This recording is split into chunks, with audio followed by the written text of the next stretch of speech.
Olá, povo lindo de Deus. Estamos aqui para mais uma breve meditação sobre esse tema que é o tema mais lindo de toda a Escritura, que é a graça de Deus.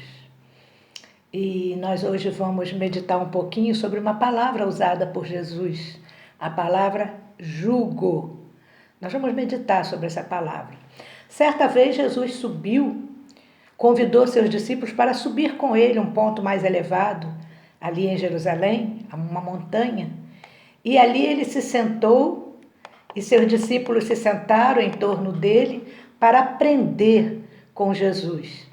E Jesus, então, lhes aplicou um conjunto de ensinamento que ficou sendo chamado, quando interpretaram a Bíblia, ficou sendo chamado de Sermão do Monte. Mas não é um sermão, se você olhar bem, ele é um conjunto de ensinamentos. E esse conjunto de ensinamentos abrangeu 3 capítulos do livro de Mateus, o capítulo 5, capítulo 6 e o capítulo 7 de Mateus. E nesse ensinamento, Jesus tem os seus discípulos ali, à volta dele, e ao mesmo tempo ele via a multidão lá no sopé da montanha. E olhando para aquela multidão, vendo aquela multidão cansada, ele aplicava os ensinamentos aos discípulos, aplicou o ensinamento das bem-aventuranças, depois disse para os discípulos: olha, vocês ao saírem daqui, vocês serão sal da terra e luz do mundo. Eu não vos convidei para ficar presos dentro de um templo, para ficar presos sempre aos meus pés, mas os convidei para irem. A palavra igreja quer dizer os chamados para irem. Chamados de dentro para fora, para irem, não para ficarem dentro, né? Esse nome já vem desde a saída do Egito. Então vejam bem, Jesus olha para aquela multidão cansada pelo jugo que a lei lhes oferecia, lhes apresentava, mas não era necessário, não era necessária para lhes curar o cansaço, para lhes oferecer alívio e nem para a transformação que eles tanto precisavam, que nós precisamos, né, para ir a Jesus.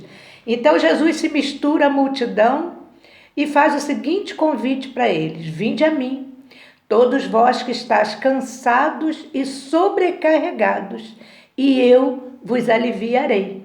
Tomai sobre vós o meu jugo e aprendei de mim, que sou manso e humilde de coração, e encontrareis descanso para as vossas almas, porque o meu jugo é suave e o meu fardo é leve. Então alguém que lê o texto pela primeira vez pode perguntar assim: mas Jesus quer aliviar a multidão oferecendo outro jugo? E pode ter pregadores que ainda pregam: não, mas o jugo de Jesus é suave. E o jugo do mundo, como eles falam, né? O jugo do mundo é pesado. Você não consegue carregar. Vamos ver por que Jesus fala o que ele fala. Por que Jesus usa a palavra jugo ali? Eu falei para vocês que no monte Jesus aplicou um conjunto de ensinamentos aos seus discípulos. Pois bem, os rabinos da época chamavam esse conjunto de ensinamentos de jugo. Tinham muitos rabinos naquela época, muitos intérpretes. Os intérpretes da lei eram os escribas, mas os rabinos eram os mestres, que aplicavam isso para os seus discípulos, para os seus seguidores. E cada rabino tinha o seu jugo, era chamado de jugo. O conjunto de ensinamentos de cada rabino era chamado de jugo. Cada rabino tinha o seu jugo.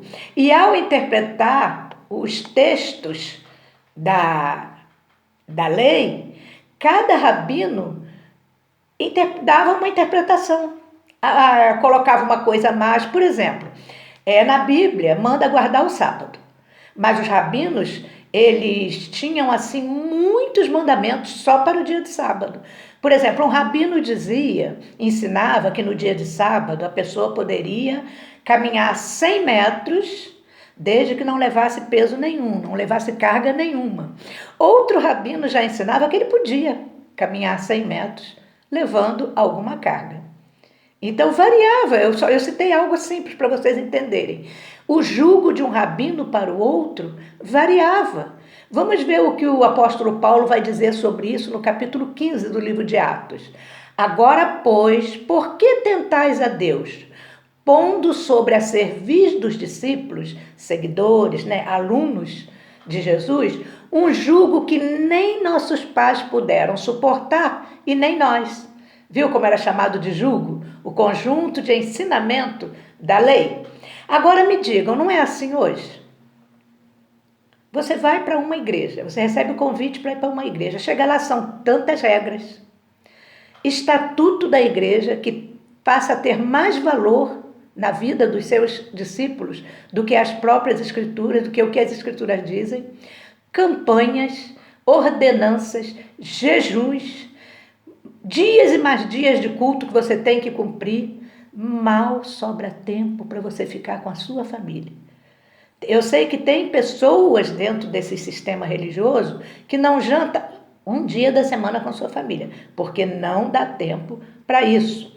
Não dá tempo nem para a família jantar, porque os horários de culto, 19, 19h30, é justamente no horário da ceia, da janta, do jantar da família. Então, é bem complicado. Então, hoje também, Jesus está dizendo para a multidão: tomai sobre vós o meu jugo, que é suave.